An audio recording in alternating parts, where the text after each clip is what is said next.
धनबाद के कुसुम विहार में देर रात डकैतों ने खूब आतंक मचाया है। हथियारबंद डकैतों ने एक घर में डकैती की घटना को अंजाम दिया, जहां विरोध करने पर महिला को चाकू से मारकर घायल उसकी हत्या कर दी है। बता दें कि महिला अपने घर में अकेली रहती थी। घर का एक हिस्सा भी में भाड़ेदार रहते हैं, लेकिन घटना की भनक किसी को नहीं लगी, जबकि उसके पति का पहले ही देहांत हो चुका है। वहीं घटना की सूचना के बाद पुलिस मौके पर पहुंची और मामले की तफ्तीश में जुट गई है। हालांकि कितनी संपत्ति की डकैती हुई ये अभी तक पता नहीं चल पाया है। ये घटना सराय ढेला थाना क्षेत्र के कुसुम विहार कॉलोनी की है।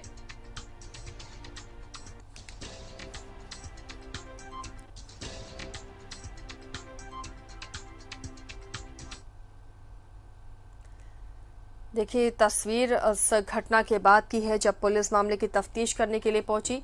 डकैतों ने महिला की हत्या कर दी है, चाकू से उसे मारा। विरोध करने पर घर में अकेली ये महिला रहती थी और दूसरी तरफ किराएदार रहते थे, लेकिन किसी को इस डकैती की भनक नहीं मिली। महिला के पति का पहले ही देहांत हो चुका था और मौके का फायदा उठाकर डकैतों ने जमकर डकैती की है। क्या कुछ डकैती की गई है, कितने की डकैती हुई है, फिलहाल इसका अंदाजा भी नहीं लगाया जा सका है।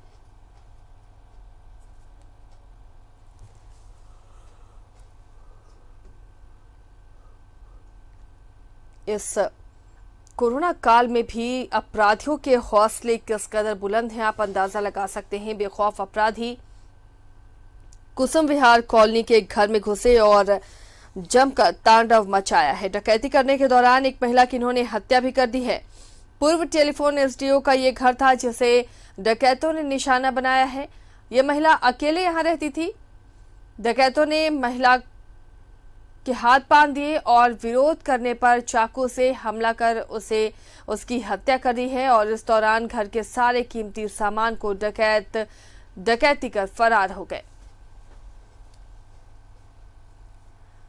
सहयोगी दिलीप हमारे साथ जुड़े हुए हैं धनबाद से। दिलीप का रुख करते हैं। दिलीप, इस कोरोना काल में भी डकैती जैसी घटनाएं हो रही हैं। घर में अटैक करते हैं डकैत और एक महिला की जान ले लेते हैं। फिलहाल क्या पूरी जानकारी है इस घटना के बारे में? देखिए, घटना देर रात की है, सोमवार देर रात की है। करीब 1 बजे के बाद ये घटना घटी है। महिला कुसुम विहार में अकेले रहती है। महिला के पति BSNL में एसडीओ थे और वो रिटायर कर गए और किसी काम से वो रांची गए हुए थे। तो देर रात अपराधियों ने महिला के घर में धावा बोला और करीब आधा दर्जन से ज़्यादा अपराधी थे, हथियार बंद थे और सभी डकैत थे। डकैती करने के इरादे से ही महिला के घर में घुसे और डकैती के दौरान जो बातें सामने आ रही है, महिला ने जब विरोध किया होगा तो चाकू से वार करके और महिला की गला दबाकर महिला की हत्या कर दी।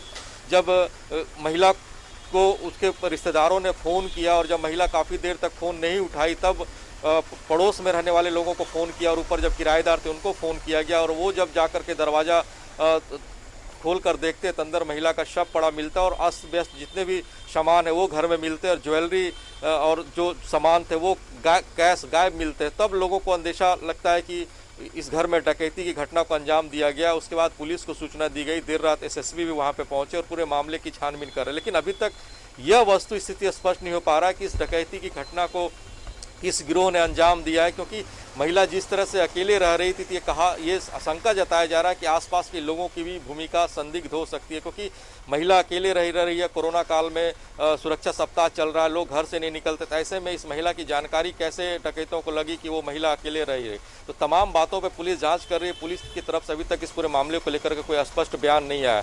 लेकिन एक सवाल यह भी उठता है कि कितनी बारीकी से डकैतों ने इस घटना को अंजाम दिया है। ऊपर किराएदार रह रहे थे और बगल में पड़ोसी रह रहे थे। पड़ोसियों को भी इस बात की भनक नहीं लगी कि इतनी बड़ी वारदात को डकैतों ने अंजाम दिया। और कोरोना काल में कोयलांचल में डकैती की घटना में लगातार इजाफा हो रहा है। कोई ऐसे इलाके नहीं है जहां पे ये खबरें नहीं आती हैं कि चोरी हुई है या डकैती हुई है। ऐसे में कहा जा सकता है कि पुलिस जो है वो कोरोना काल में महामारी से लड़ने को लेकर के लोगों को सुरक्षित रख रहे हैं या फिर कह रहे हैं कि सोशल डिस्टेंसिंग का पालन करवा रहे हैं। लेकिन वैसे इसी स्थिति में का फायदा इस तरह के डकैत उठा रहे हैं, अपराधी प्रवृत्ति के लोग उठा रहे हैं और इस तरह की डकैती की घटना को अंजाम दे रहे हैं। जी और दिलीप, जिस तरह आपने कहा कि ना तो किराएदारों को पता चला ना ही पड़ोसियों को पता चला, तो क्या ये माना जाए कि पहचान वाले ही लोग हो सकते हैं जिसकी वजह से महिला ने विरोध नहीं किया और बाद में फिर उन लोगों ने डकैती की वारदात को अंजाम दिया होगा? क्योंकि ऐसी आशंका को बल भी मिलता है, क्योंकि पुलिस जब जांच करने पहुंची तो और जब पड़ोसियों से और किराएदारों से पूछताछ की गई तो किराएदार ने ये कहा कि जब उनके परिजनों ने फ़ोन किया और जब फ़ोन वो रिसीव नहीं किए तब जो किराएदार को फ़ोन किया गया और किराएदार जब महिला से मिलने उनके घर पहुंची तो दरवाज़ा बाहर से बंद था। दरवाज़ा खोलकर अंदर घुसी तो महिला का शव उनको सबसे पहले दिखा और आसपास जो चीज़ें बिखरी हुई थी वो दिखी। तो सवाल यह उठता है कि अगर डकैत घर में घुसते, अगर वो जान पहचान का नहीं होते तो इतनी आसानी से दरवाज़ा कैसे खुलता। देखने से लग रहा था कि महिला ने दरवाज़ा अंदर से खोला, तो जाहिर सी बात है कोई ना कोई परिचय का रहा होगा, पूर्व परिचय का रहा होगा, तभी महिला ने दरवाज़ा खोला है। और ऐसे में जिस जगह पे घटना घटी है काफ़ी सुरक्षित इलाका माना जाता है और ऐसे में उस जगह पे घटना को अंजाम देना बाहर के लोगों की बस की बात नहीं। तो जाहिर सी बात है यहाँ पे यह कहा जा सकता है कि कोई ना कोई महिला को जानता होगा, महिला की पूर्व परिचय का रहा होगा या फिर महिला भी उस शख्स को जानती होगी तभी वो घर के अंदर आने दी। लेकिन घर के अंदर के बाद का जो नज़ारा है वो काफ़ी चौंकाने वाला है, क्योंकि भीषण डकैती बोल सकते हैं और डकैती का विरोध करने पे महिला की हत्या भी कर दी गई है। जी दिलीप, क्या महिला के परिजन पहुंचे हैं, कुछ वो बता पा रहे हैं? डकैती कितने की हुई होगी या कुछ आशंका किसी पर जाहिर कर पा रहे हो?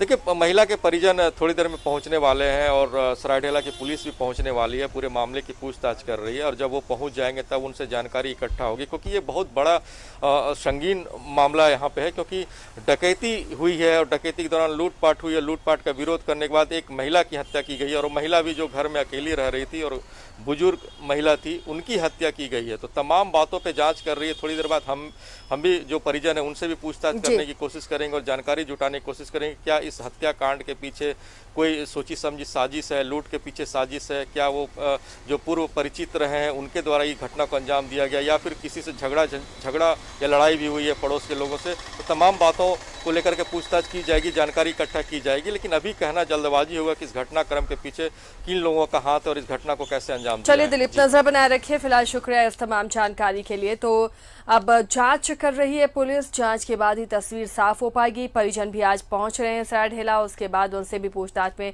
जानकारी मिल पाएगी कि क्या ये रंजिश का नतीजा तो नहीं या फिर डकैती हुई तो क्या परिचित तो शामिल नहीं थे। तमाम बिंदुओं पर पड़ताल की जा रही है।